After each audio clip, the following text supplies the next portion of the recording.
Hey guys, it's been a while. How are you guys doing? Welcome to Kina's Kingdom if you're new.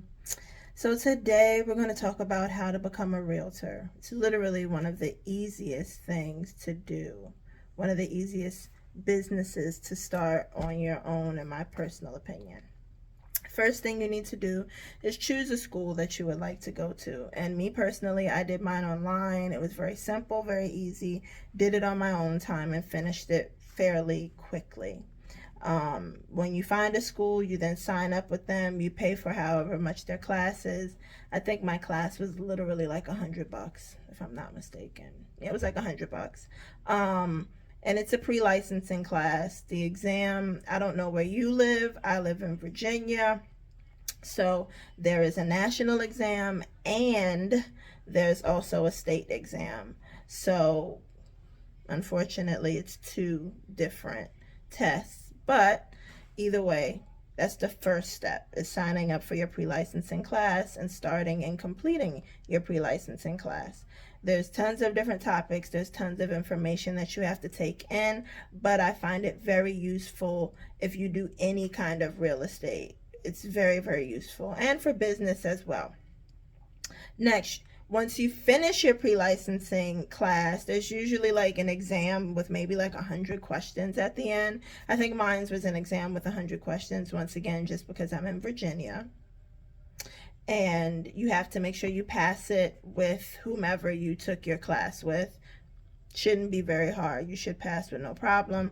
Once you finish that, you need to schedule your real estate exam. And you need to schedule your exam according to your jurisdiction.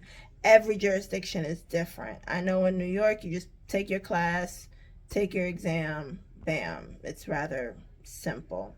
Once you take your exam and pass, the next thing you need to do is find a brokerage that you're going to be comfortable with. And when I say find a brokerage, make sure you find a brokerage that is good for you, that will cater to you, your needs, and what you want to do. If you're just starting out in real estate, you want to make sure that you work with an agency or a brokerage that actually helps and trains their I can't say employees because you're technically an independent contractor, but they actually help the people that work for their brokerage. My first brokerage that I worked with sucked. They gave me a freaking portal to log into and to watch old videos. They wanted me to go door knocking. That was their first step. Who's doing that anymore? You can now sell real estate online. Who the hell is just going to knock on doors? It ain't going to be me. Anyway, after that, you need to make sure you get fingerprinted and your background checked. Once you pass that, in whatever jurisdiction you're in, you're fine. You submit your license application to the state with your fingerprints. Once everything goes to the state, they process it. It can take anywhere from, I think, 14 to like 20 to like 30 business days or something like that. During COVID, it took forever, but during regular time, it shouldn't. Not that COVID's over, but now that the world has opened up a lot more, it shouldn't be too bad. Um, I would say that's one of the last things you do. The very, very, very last thing is kind of a repeat of what I said the first time. Find you a brokerage that will cater to you. Oops, turn my music on by accident in my ear. Find a brokerage that will cater to you. Pay any annual fees that they have. Usually their annual fees include include a CRM system. Every system is different. I currently use KV Core and I love it. Pretty simple, pretty easy. Once you set everything up, you don't really have to do much but call your clients.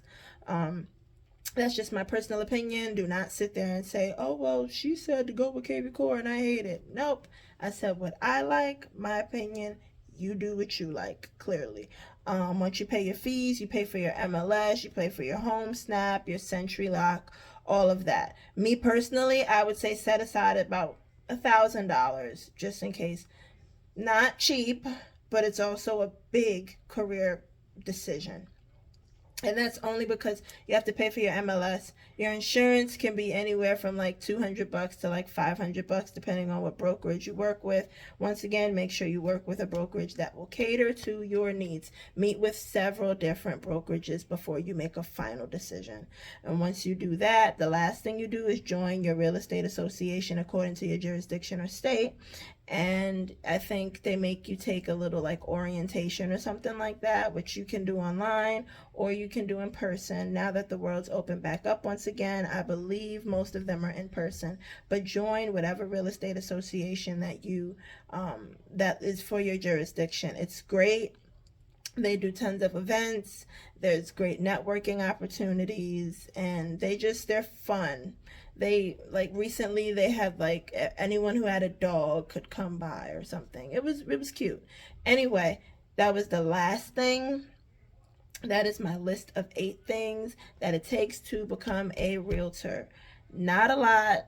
Yes, it may cost a little bit, but the process is not fairly hard. It's fairly easy, and you don't really have to worry about much. So, that's just my 2 cents on how to become a realtor.